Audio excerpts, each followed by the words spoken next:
Good morning, everybody. Welcome to My EdTech Live. You may be asking yourself, wait a minute, what's going on? Is it Saturday already? Wait a minute, where did Friday go? No. You are correct. It is still Friday, but we are doing a special episode here on Friday. And, as you know, it's been an interesting change of time for My EdTech Live just due to, schooling. But I'm just so glad that today we were able to do a show. It's Friday. I'm officially on vacation. And it just feels great to start my vacation just doing what I love and getting to talk to some of my great friends that I've been able to connect with within the last 18 months, to have them here, share their stories, share their experiences, their passions. And so again, thank you so much, every single one of you that is joining us this morning. You're having your cup of coffee. Maybe some of you might still be, whether in your classrooms doing, some last minute packing, and maybe you've got the show on. Thank you so much. I really appreciate y'all. And today we have a wonderful show. I've got my friend Patrick here who's joining us. And the title of our show today is Fail Forward into Innovation. And so I'm really excited about chatting today. But before we do that, let's go ahead and have Patrick introduce himself. So Patrick, how are you doing today? And introduce yourself to our audience, letting them know your context in education. Absolutely. Thanks for having me on, Fonz. Long-time listener, first-time caller, if you will. But love being here. I am a supervisor of instructional technology as well as an EdTech coach in Clark County, Virginia, which is about as far north as you can go in Virginia. We actually touch West Virginia. And I'm in and out of a bunch of other things. I founded a nonprofit connected to my Google Innovator project called Unison EDU. I'm also an ASCD emerging leader. Me and Fonz actually, I believe, connected the first time through Global GEGs. So we have a ton of different connections across the board as far as different PLNs we connect to. And I'm glad that those connections brought me here. Oh, yeah. I'm so excited. And, like you said, it's through that power of connections that we were able to, now be here today and working on projects and presentations and so on. And it's just been wonderful to be able to, get to know you, get to know where you're coming from, and also even learn from you, because I know that you are also heavy on as far as presentations and sharing and so on. So it's just been really exciting to be able to connect within the last 18 months and learn from one another. And now that you're here on the show, I get to interview you and ask you questions and really get to dive down deep into who you are, your passions. And I know you mentioned your innovator project, so we'll definitely be talking about that. So definitely excited. And thank you guys, all of you who are joining us right now. Drop us a line. Let us know where you're joining us from. Oh, and we've got here from Pennsylvania, we've got Kurt who's joining us. That's my dad. Oh, that is that is great. You're the second guest that I have. I had Brian Carpenter on, whose parents were on also, and got to see them live, and it was really cool. So thank you so much for joining us. I really appreciate you taking the time out of your day. So Patrick, let us, before we get started into the fail forward into innovation, we all have a beginning, we all have a start, we all have a story. So what I would love to know is what inspired you to go into education or think of that field as your profession? Absolutely. I would say, like a lot of people, things kind of started, obviously, when I went through school. I had some amazing teachers along the way and people that really took me a while to realize that they were kind of shaping my future and connecting that far in advance. But people that really kind of believed in me and pushed me along and helped me to become the person I was or am. And that's something where those connections, those things really propelled me to want to try and do that for other people as well. And I truly believe that though we all know, not the best paid profession by any means, I think teaching is probably one of the professions, one of the only ones really, where you literally can touch the future about every day. All of those kids, all of those educators you connect with, every one of them is having an exponential impact out into the future. And we can't even begin to think about how many amazing things are going to happen from all of those connections. Wow, that is amazing. I love the way that you said that. You're impacting the future. You're getting in touch with that future, and it's so right. You definitely hit it right on the head there as far as education, because I mean, imagine every single one of us in those classrooms, the number of students that have come by and now what they're doing now. I mean, that is definitely amazing. So One thing that I love that you mentioned too is that you had some wonderful teachers along the way Mhm. that probably inspired you. And I mean, without having to name drop, but maybe is there maybe one specific teacher that you had and you really just said, wow, like the experience that I had here really solidified the thought of me going into education? Or it could have been two or three, but if you'd love to share a little bit of that experience and maybe what grade level that was at.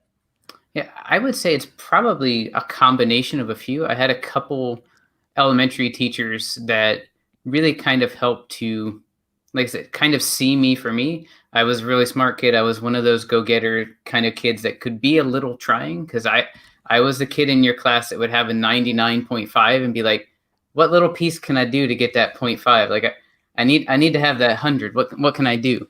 And people that would just like, Pat, it doesn't have to be perfect. Like you're you're good the way you are, like you're getting there. And then as I got older, I also started to gain a lot of weight as I went through middle school into high school. So as I went through some of those teachers and the people that again kind of helped push me think a little bit differently, go a little deeper on things, but also people that didn't see me as the really nice but big kid and feel sorry for me because I was big. Like when you're big, you know it. You don't necessarily need it to be pointed out, but people that really saw me for me and then supported that journey and didn't necessarily let me feel kind of comfortable with just being good at what I was doing, but what do you want to do? What's the next level?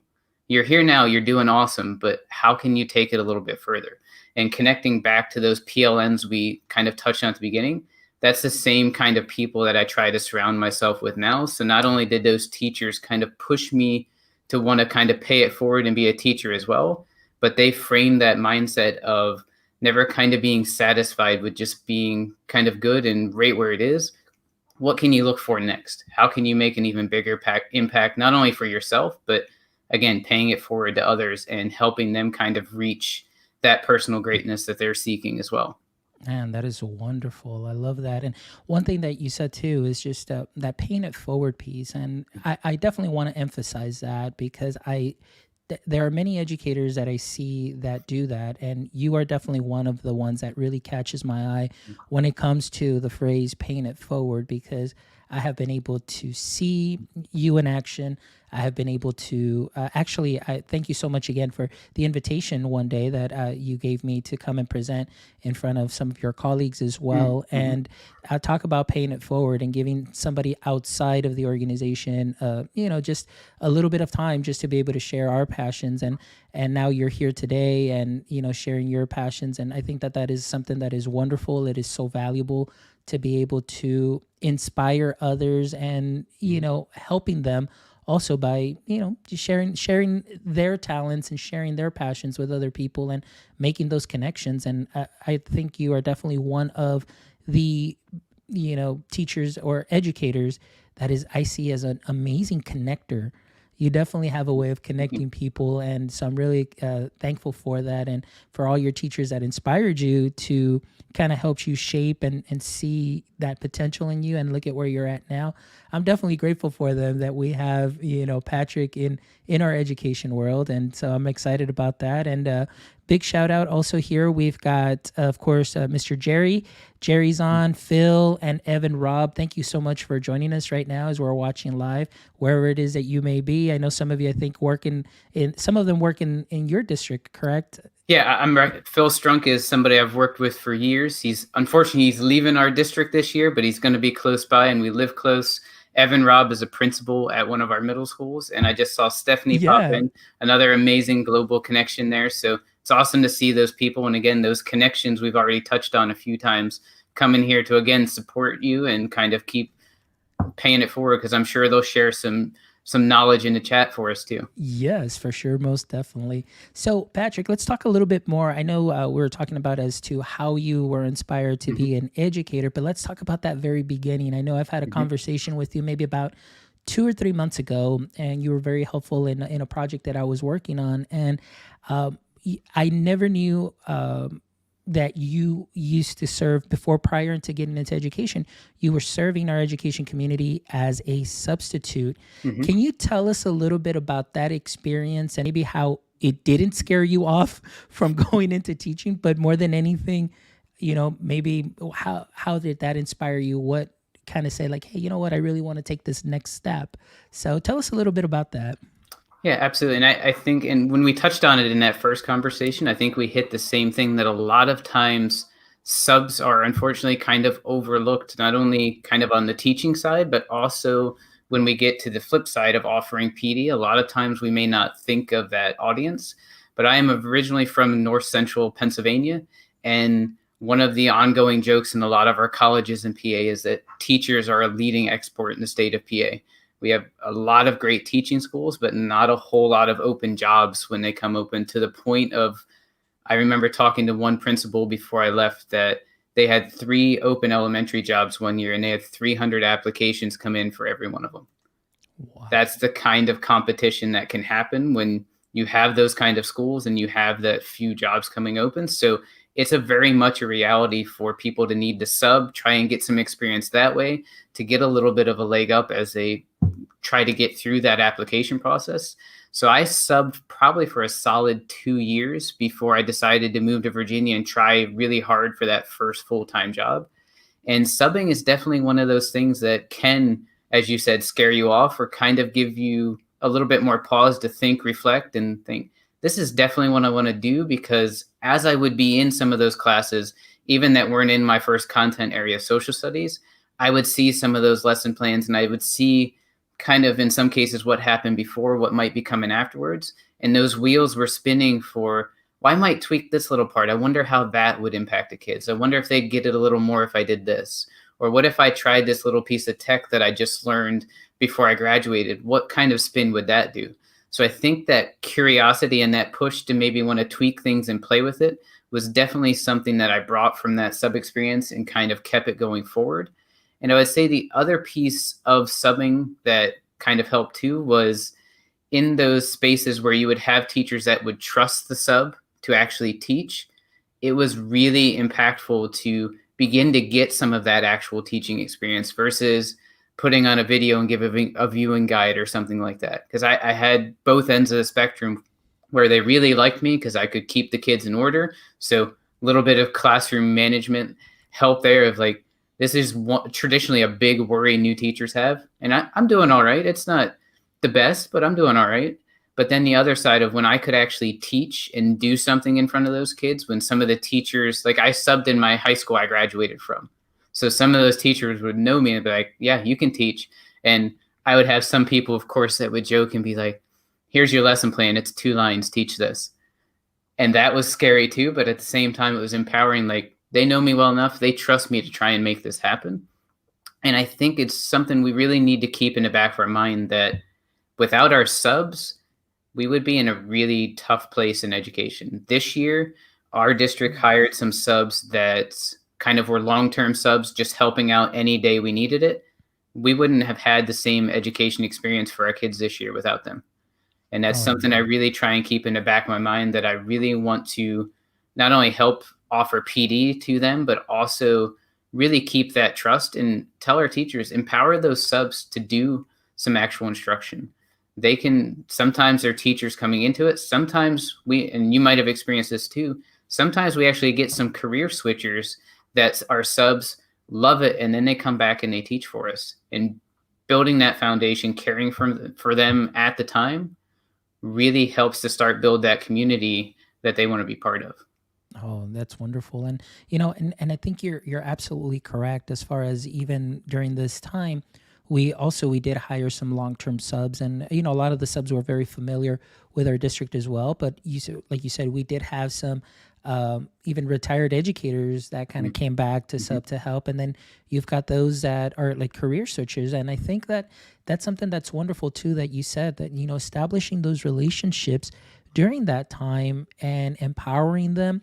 I think that there you can also find maybe the next either great teacher that you may have, Mm-hmm. that a position may open up, that they can come in. And I mean, they're coming in already knowing your district and knowing the way things work. And it just be just a natural transition into the classroom. But, I love that you shared this with me because it does allow a different perspective as far as, for myself, sometimes I see our learning community.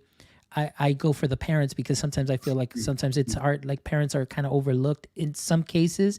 But in this, you just kind of opened my lens to that different area, which is the substitute teachers. That is also, they are part of our learning community, even though you may say, well, they're only here for a day, they're only here for a half a day, but they can still make a positive impact. Mhm. And much like yourself, they can be like, whoa, this is something that I can see myself doing. And it's great that they can kind of get that springboard and go into education, and you never know what they may do. And that's the wonderful part about it, just continuing to Mhm. help them grow. So I love that. Thank you, Steph. Also, I see Steph, she did put a comment here that subbing helped Mhm. her also feel secure on the ages that she wanted to work with as well. Thank you, Kelly, also, who's joining us. And we've got Kelly and Kelly, so that are here. So she says, agree, having great subs makes a difference, and creating a culture where they want to come back. And that is key. Thank you guys so much for joining us. We Mhm. appreciate your comments. Keep them coming. All right. So Patrick, let's talk a little bit about this. We're talking about fail forward into innovation. And one of the things is, you went from a substitute, then now you had a teaching role, and now you're a supervisor of Mhm. instructional technology. So my question, just to kind of maybe lead up a little bit more into this Mhm. conversation, and then we'll talk about innovator and so on. But from what you can remember, as early on in your experience, what is one example of a mistake or failure that you experienced, that was maybe memorable, and what did you learn from it? Mhm. So I'll give a couple here. The first thing that I can remember failing, if we go way back, and I think it was called a skill pad workbook in elementary school, was probably about third grade. So we're going back a decent stretch here. But it had 3 questions on it, and I missed one question. And I don't even remember what it was on. I think it was maybe reading. But the big thing that I remember was missing a question and getting that 66 at the top and thinking, oh no, this is awful. This is the first thing I've ever failed. But the thing that really made it a failure for me was that there wasn't any feedback that went with that. It wasn't, hey, you got 2 out of 3. That's really good. Or you missed this one. Maybe try reading this piece a little clearer. So that lack of kind of feedback and reflection is what really made it feel like I had failed, like I had done something wrong, because I didn't know where to go from there. But probably, and it's kind of a mix, because I part of me thinks that some of it was a failure, part of me thinks it wasn't. But my first year teaching was probably one that it was legitimately, after that year, was a 50-50 chance of I was going to continue on in education, or I was going to be completely done. And just every day was kind of a struggle of, am I doing this right, am I doing this wrong? And then at one point, I actually was in a meeting with the administrator, and it was probably the point where I would say I was kind of broken at that point in the year. And that was when I got the question of, have you ever considered something other than education to do? And at that point, I was like, I don't know exactly what I'm doing wrong, but somewhere along the lines, I've done something really wrong here, and I'm not sure how to right this ship.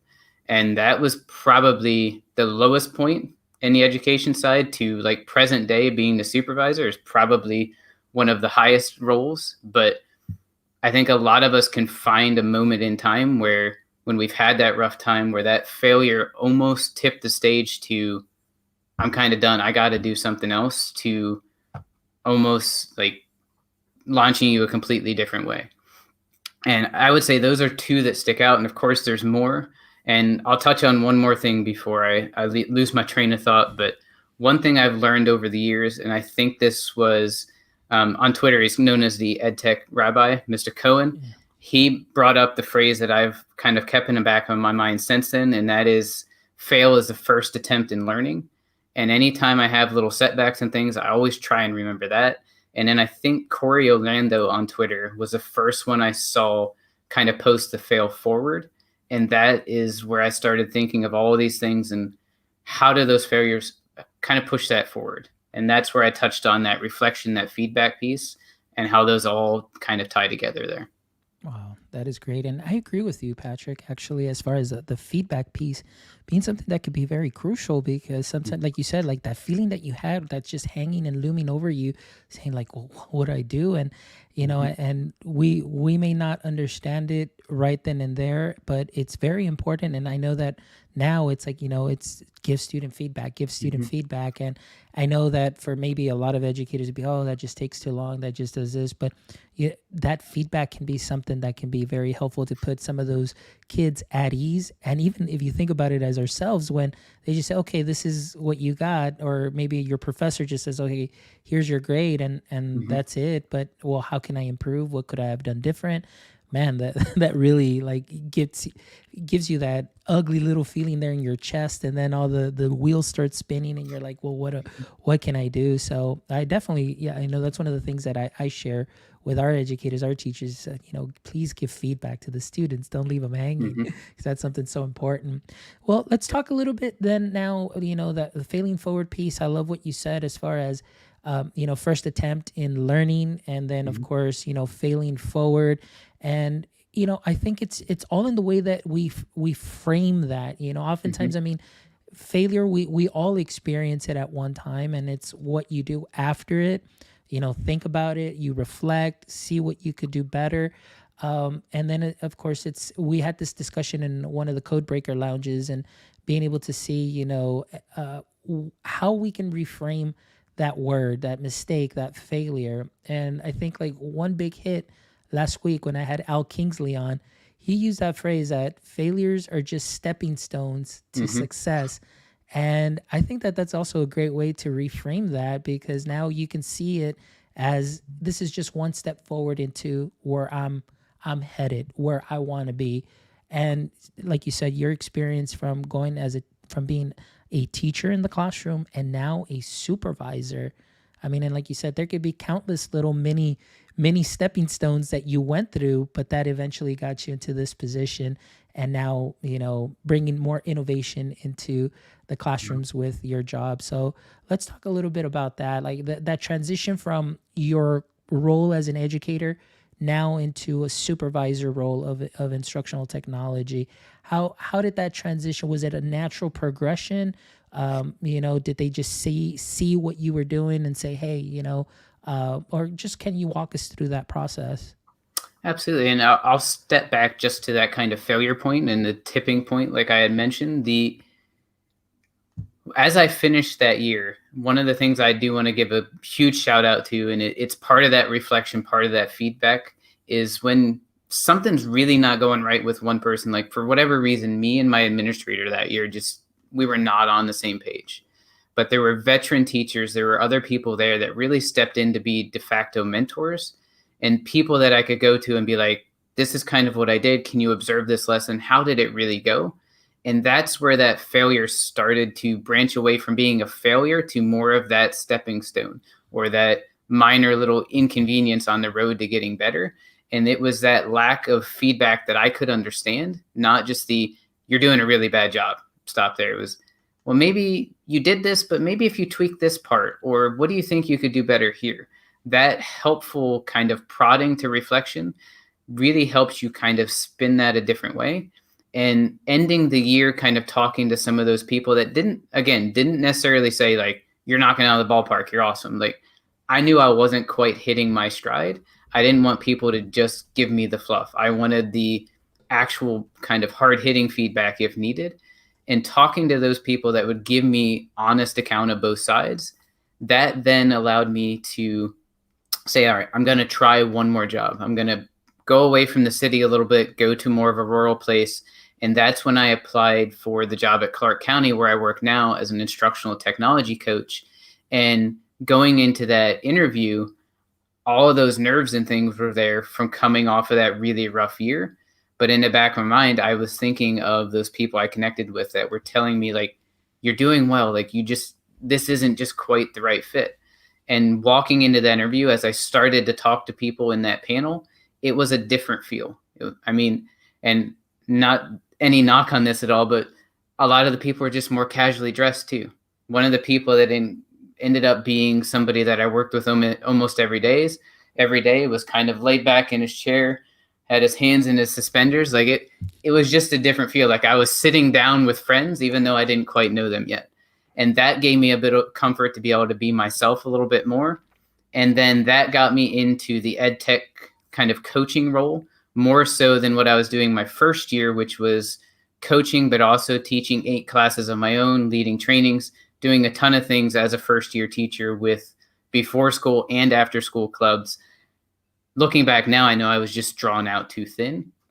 But once I got into this role, smaller school, a little bit slower pace, and I had a direct mentor that, again, helped me out to kind of push me, but also recenter me when I needed it. That kind of started kind of a natural trajectory kind of upward as I connected with more people. I learned how things worked in this system a little bit more, and I started to see and be able to isolate little gaps. Like we have like 3 or 4 people with a hand in this pot over here, but nobody's really guiding them. So we have 4 or 5 people kind of just going any which way they want. Maybe we should have somebody in more of a leadership role. So then I started tiptoeing, doing more of those things, even though it wasn't my role. But that was one of those where I might have been starting to overextend myself, working more than I needed to. But it also started to prove or justify the need for somebody in that role that could help align things, help push things in the direction of our strategic plan and pushing us forward. And as that got noticed more, when I actually got my supervisor role kind of solidified or actually on my contract, it was very much in the, we're not actually going to give you more to do. This is recognizing all of those things you're already doing and really what your role should have been. So it was very much a natural kind of projection and building up to it. And I think that really helped because a lot of times if something's just a direct top down, you might have the budget money there for it. And obviously you have a superintendent or somebody behind you. But if those things are kind of forced from that top side, that's not necessarily going to get you that buy-in and things of the teachers.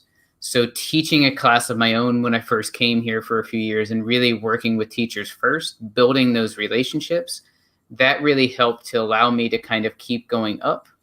But one thing I did do when I took this role was really asked to maintain that connection to the classroom. I knew I wouldn't necessarily have the time or be able to block out to teach my own class anymore, but I still wanted that tech coach role because I don't want to just be completely on one side and seen as like over in this ivory tower. I want to be able to get in with teachers, co-teach with teachers so they know like I can still do this thing. Like I'm not just telling you these things work. Like I'm willing to come in and do it. And at the same time, I'm willing to come in and do it, fail in front of you, fail in front of the kids, and then work with you to figure out how we can make that a fail forward instead of just a face plant and we're not going to use that anymore because it was awful. Now, how can we tweak it? How can we collaborate, make it better? Man, that is amazing. And like you said, it's the power of relationships and just being able to be seen and being there in the trenches with them. And I think that's something that is so important that, they still see you as, hey, I mean, you're like you said, you're not just up there. It's like, hey, he's here. He's in the grind of things and he's still putting things into practice. And one of the things that I love too that you said, that even if you go in there and something doesn't quite work, it just shows how, this is the way that education is. There's some things where, you plan out a great lesson and it may not go the way that you want it to, but it doesn't mean that it's a failure. I mean, you can just pause and reflect. And oftentimes I would do that where something wasn't working and say, you know what, guys, let's take a pause. Let's either revisit this tomorrow. Let's move on. But the students, a lot of them were like, oh no, let's try this. And how about if we do it this way and so on. You build that community but that's great though. Like you're building that connection with those teachers, and that's always something that's very important. Absolutely. Yeah. So I've got Omar here joining us also. Omar, thank you so much for joining us. Omar is actually here. He's my neighbor, Nice. here. So it's always great. So, Kelly here says your desire for constructive criticism is fuel for growth. Great comment there. We've got Phil, and you still co-taught at the beginning of the year with me, which is always a blast. And we've got Kelly here as ITS, student centered coach. It's my favorite part of the job. There you Hmm. go. So wonderful. Thank you so much, everybody, for all of your comments and participating. So let's talk a little bit about your Google Innovator project. And I kind of want to bring this up just because also the Google Innovator applications are open in APAC. I don't think they're Hmm. open in the US yet. I haven't seen anything come up. But let's talk a little bit about that, Patrick, and your personal experience with that. How did you first find out about the Google Innovator Hmm. Academy, and what sparked that interest into going into this? Yeah, so I would say kind of the journey probably would have started all the way back to about 2008 when I was student teaching. I luckily got one classroom, and I say lucky because it really gave me both sides. I had one classroom that was literally still chalk and a chalkboard, and then I had one where they had a cart of MacBooks and like the old school white clamshell MacBooks, if you remember those. Yes. And they had just got a pilot for Google Apps for Education. So that's obviously stepping back because Google's changed names, I think, at least two or three times since then. So, but I started getting that feel then of things. And then once I came to Clark, I started leading cohorts through the old Google Certified Educator program. And Fonz, I don't know if you took these or not, but that was when you needed to take, I think it was 5 different tool specific tests. And they were 60 question multiple choice questions. And if you passed all 5, you were a Google Certified Educator. And I still remember that one of the questions in Gmail was, how many labels can you apply? Or how many stars are there? Like it was down through the super nitty gritty. I'm like, I don't ever need to know this, but I think it's this. But all of those things really started to plant those seeds. And as I then went through that, did more trainings, connected with more people, got more comfortable there, I went for Google Certified Trainer. And that was one I believe I applied at least 2, if not 3 times. So that's again another situation where there was some stepping stones to get to where I wanted to. And each time you go back, and Fonz, I don't know if you had this same experience, but I went back to my PLN and said, like, I didn't get in. Like, am I just not good enough for this? Like, should I not be trying? And they're like, you should tweak these little things, or maybe make it more personal, make it more something you're really passionate about. Don't try and make it what you think Google wants. And that helped on the trainer side, but on the innovator side, which again was another 2 or 3 times applying, that's when it really hit for me. My first 2 attempts were really much going back to like taking a step back, unfortunately, to what do I think Google wants? What's super techie Google thing that I can pitch? And it didn't go. And then I took a step back and I thought, what what is something I'm really passionate about? What is something that as I talk about it, that passion's going to come out. They're going to see that, they're going to hear that through my words. And that's when I pitched the idea that became Unison EDU. And it's that idea of schools not having the resources, whether it's money, whether it's people, to do the professional learning and get the teachers what they need. Whether it's money, whether it's people, but that idea of paying it forward and helping to be that bridge between I don't know what I don't know and okay, now I know it. How do I actually implement it and use it? And trying to bring all those worlds together, assemble a team that's willing to volunteer, again, do most of these things for free and just help that thing go forward. And that kind of realignment to a passion and something that's core to you is that thing that really stepped it from, I think Google might like this, to, in all honesty, I'm passionate about this enough that I will probably try and make this happen myself. But if I can get into this Google Academy, that's going to help me really take it another step. Yeah. And I love that you said, because for many of you that don't know, I mean, for a lot of the innovators, it wasn't always the first time around. For some, it was the second. For you, it was the third. I know that we've got a mutual friend of ours. I think he applied 6 times prior before he got in.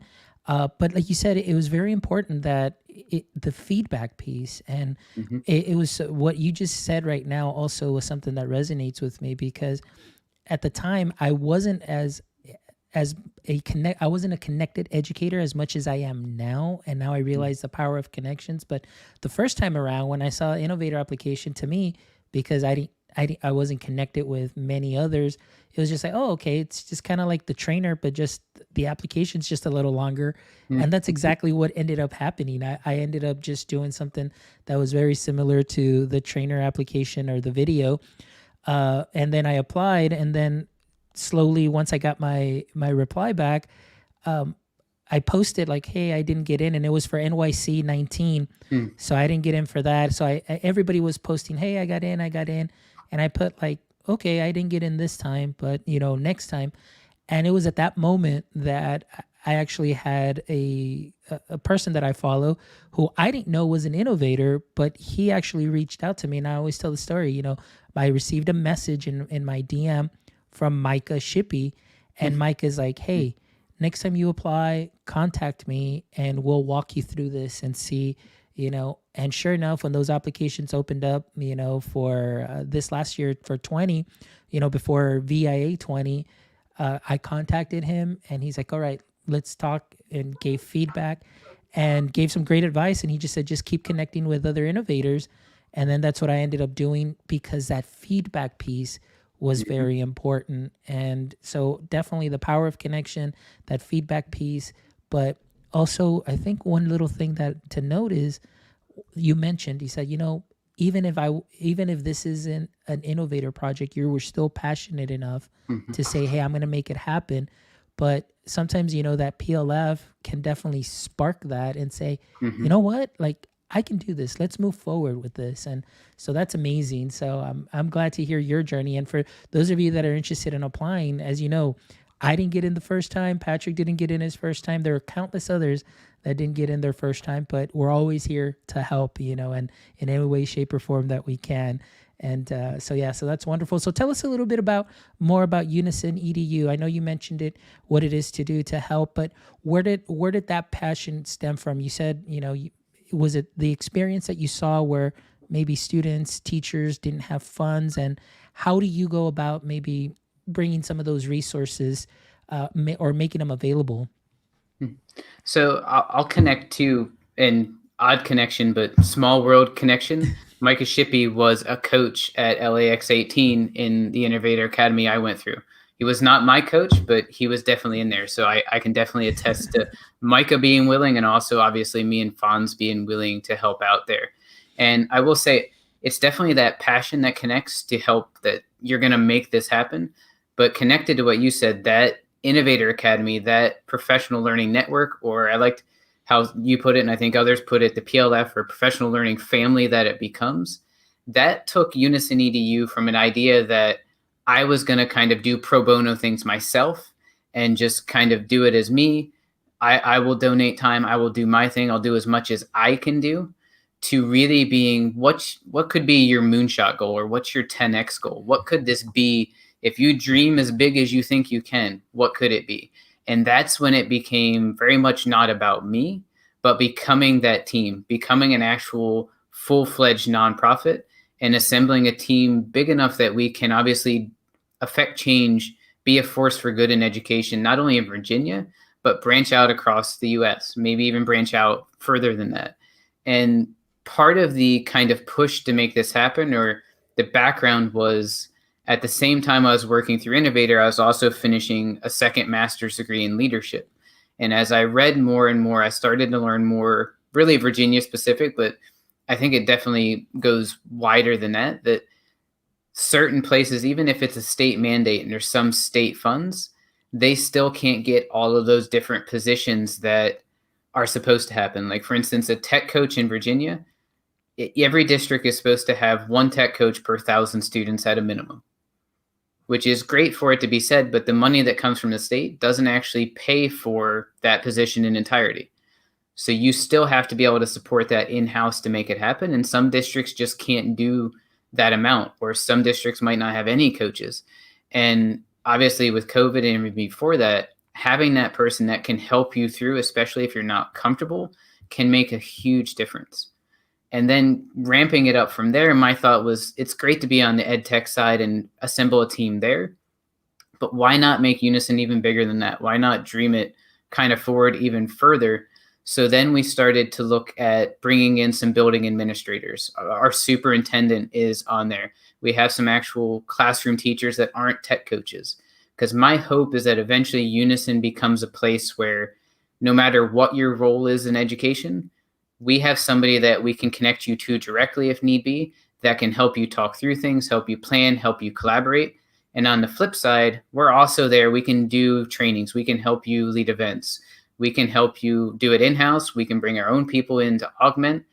And then on the other side, and we're coming around a whole bunch of sides, I know, but one of the things we also want to do when we go into districts, because a lot of times it's going to be those districts that might be a little more rural or might have a harder time recruiting, retaining teachers.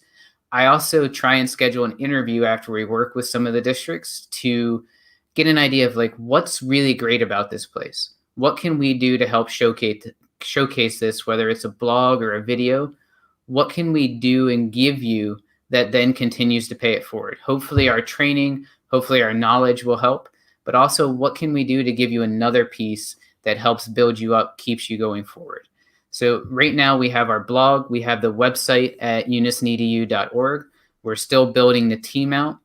We just adopted a new diversity and inclusion statement that we worked with some great educators, oddly enough, connected to the Innovator Academy, Miss EdTech Ari. I worked with her, connected with her to really help craft that and put some language in there that is actually pushing us to make sure it's not a performative thing, because we know right now, in full disclosure, our team is not as representative of the educators and of the districts we want to go into as we're comfortable with. We know we need more representation. We know we need more diversity, and we don't want to go forward with a lot of things until we have that, because we know how important that is. And it's never a thing where we want to check a box. If it's about checking a box, then Unison goes away for me. For me, it's about the fact that when we go into a district and we train teachers, we work with teachers, we work with students, we want them to be able to see themselves in us and not just take our knowledge because we're an expert, but we have people with similar backgrounds, similar experiences. We want you to be able to see yourself in us and see that that knowledge works not only over where we are, but those knowledge, those best practices can work and help you. And we're getting ready to plan an event, hopefully in the near future. Like I said, we have the blog, the website, we're posting resources there.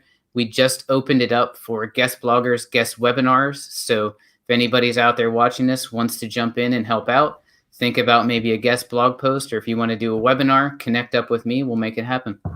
Excellent. Yeah, and I did pop those links in, Pat, as you were, Patrick, as you were saying that. And, that's so inspirational. One of the things right now that in one of my courses, we're talking about, STEM implementation, why our numbers are low. But I think you hit on something that really, stuck out, the representation piece that, you're coming in and maybe some of those educators, they can't see themselves in you. Like they just kind of see you as maybe that subject matter expert and not relatable in that sense. And the question is always, or the comment, when outside people come in and do PD is like, well, what do they know? I mean, they don't know our district. They don't know our makeup, but they're coming in, giving us things that may work for them, in their particular districts or in their specific fields or areas, but that wouldn't work here. And so I love that you're really trying to bring in that representation and really make everybody, just feel approachable, have that relationship, have that experience that you said. And so I'm really excited about this project. And so guys, please go check out those links that I popped in. I put in Patrick's Twitter handle in there as well. You can follow him on Twitter. I put in the Unison EDU website, and I did put Patrick's website up. So go check them out. You can definitely hear Patrick's passion for this project and how great it can be, and the opportunities that you yourself as an educator or part of the education community, how you may contribute to as well. And that's a great way to pay it forward as well. And as we continue to grow our educator community. So that's amazing, Patrick. So that's wonderful. So now tell us a little bit more just about your academy experience. I know you had face-to-face academy. I had virtual academy. So just for our audience members that are listening, maybe there might be a chance where that face-to-face piece might come back at some point or not. But what was your experience like? I would say, and this was oddly enough was one of the coaches' kind of spark talks or kind of inspirational talks during the academy, but it was a huge piece of imposter syndrome for me, at least at the beginning. First, one of the ones I applied for was DC that I didn't get accepted to. I thought, oh, that's right down the road. Awesome, I can make that happen.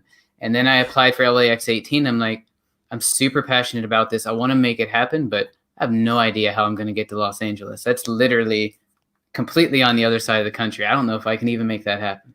Luckily, everything fell into place and it worked out. But I remember just that's the longest flight I've been on. Everything was kind of a first as we went through.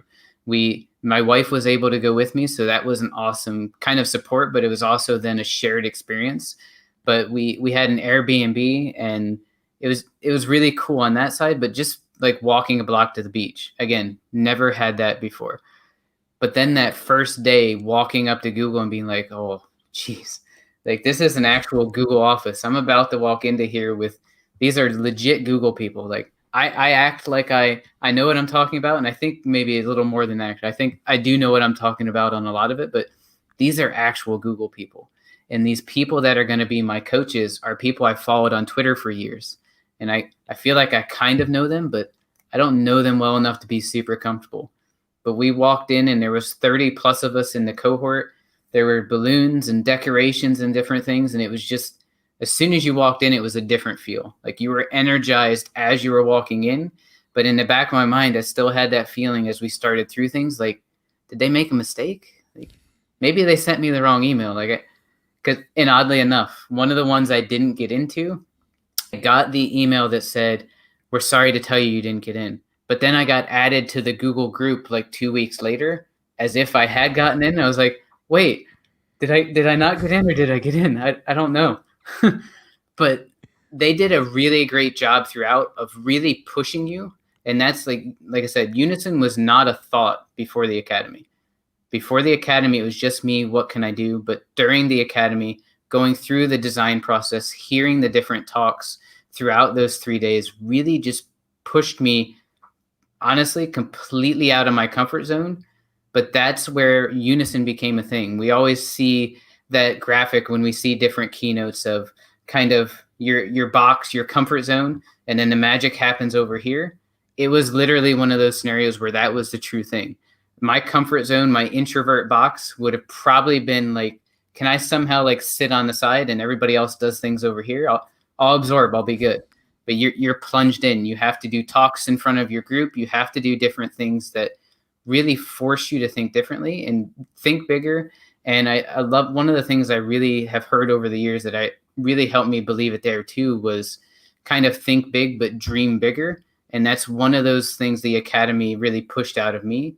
And I think you can attest to that, even though it was virtual, that group that you go through that experience with really almost instantly becomes a professional learning network. And then you maintain those connections for years and it becomes that professional learning family. When you need resources, when you need ideas, boom, you have those people supporting you the whole way through. Nice. Yeah, and I completely agree with you. I think it was definitely for us, it was very different. Obviously, everything was virtual and it was over 8 weeks. But I think, like you said, some of those things that you touched on the think big. I mean, I've always been a big thinker, and that's why my wife sometimes she's like, I know you can do it. She goes, but and sometimes my ideas are like out, but she's like, no, like I know you can do it, and it's think big, and that's something that I love, and that really just they really get that out of you, and you just think big, dream bigger, and then all of a sudden, you start doing things that you maybe didn't even know that you were going to do, but because they bring that passion out, such as this. I mean, my EdTech Life ended up being my innovator project.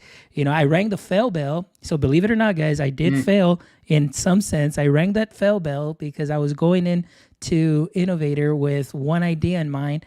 And then that just completely just turned right back around into something else. And even my coach, it was funny because my coach, Dr. Shan, a big shout out to Dr. Shan.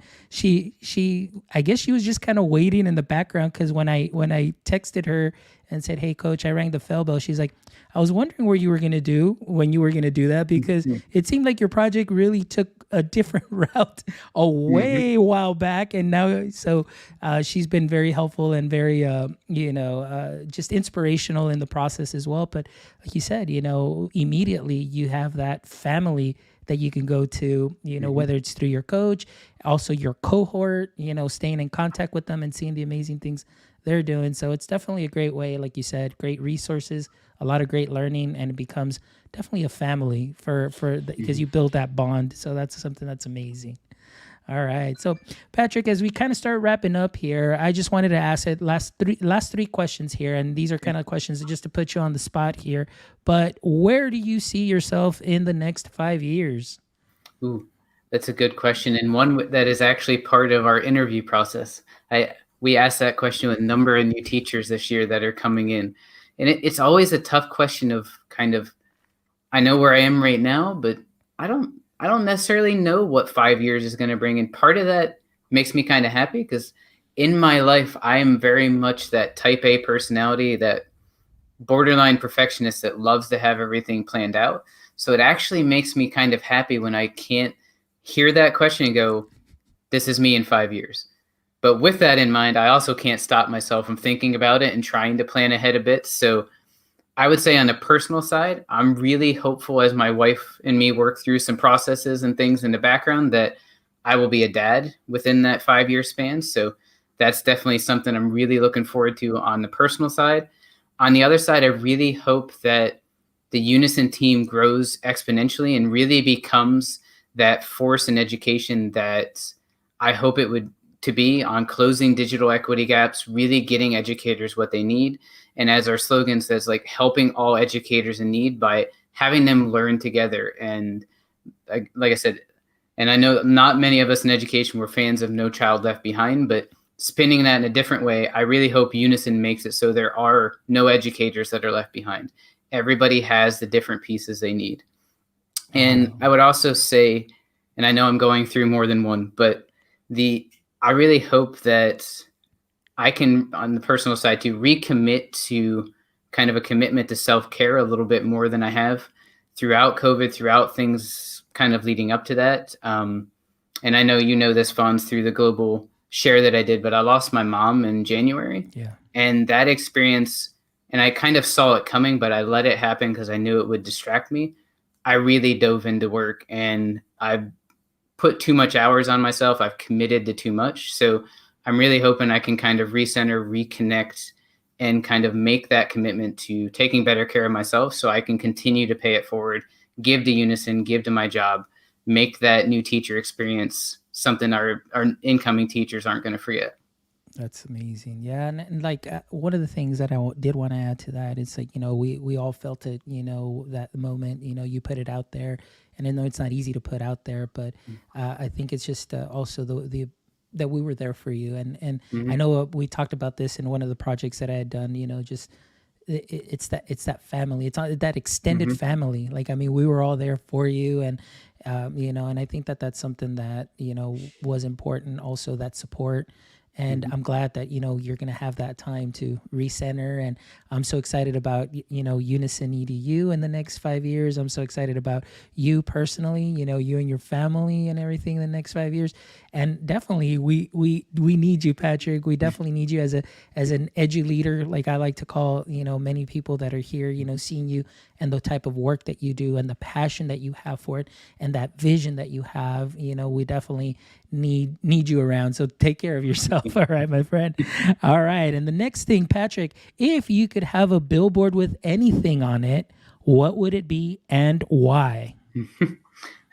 I'll put out the one I like to joke with first, and then a more realistic one. But I'm huge into the outdoors, and I do a lot of hunting when I can in my free time. And something my dad always used to have growing up on a sign was "Born to hunt, forced to work."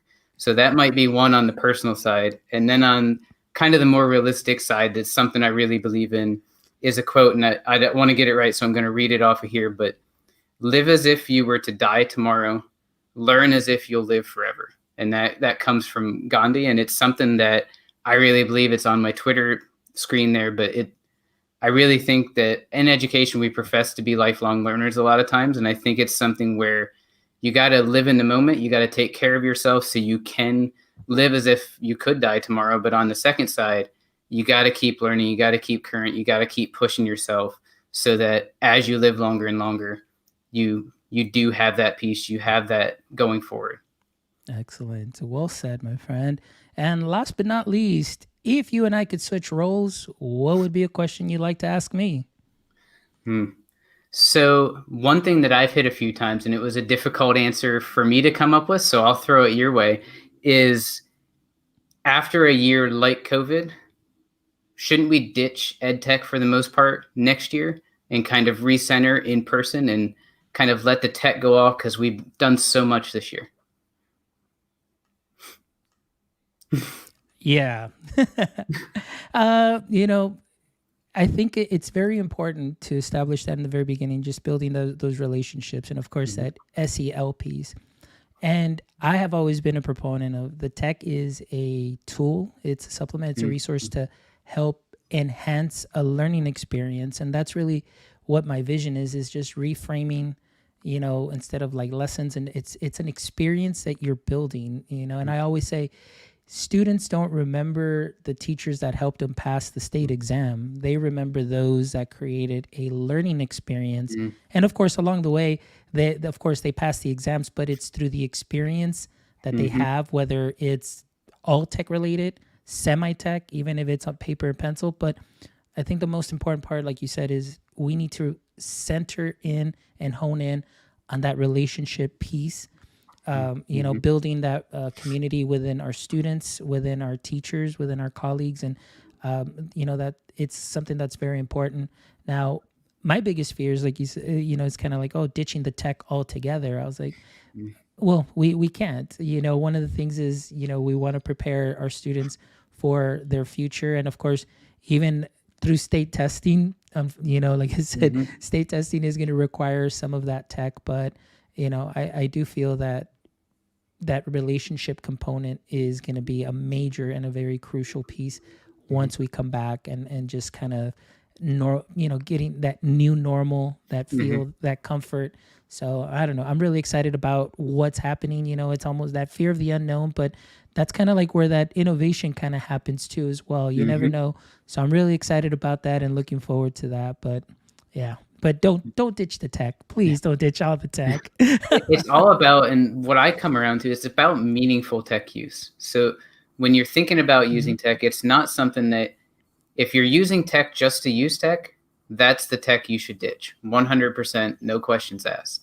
But if it opens an opportunity, if it provides something that was never possible in your classroom before, if it gives those students voice and choice and adds something to that lesson, that project, what they're doing, that's the tech you should absolutely never ditch. That's the tech you should build on and keep rolling with.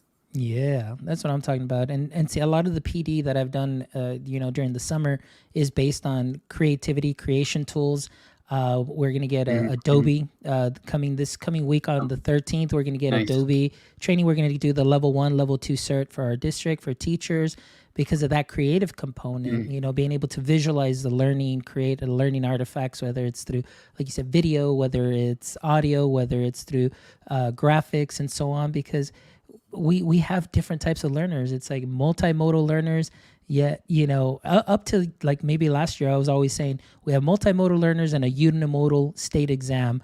But now, mhm, even the state exams are switching to now you've got the drag and drops, you've got manipulatives, you've got mhm, hotspots, and so on. So I don't know, but I love that the voice and choice, creating that experience. That's something that's memorable for the students. So yeah, for sure.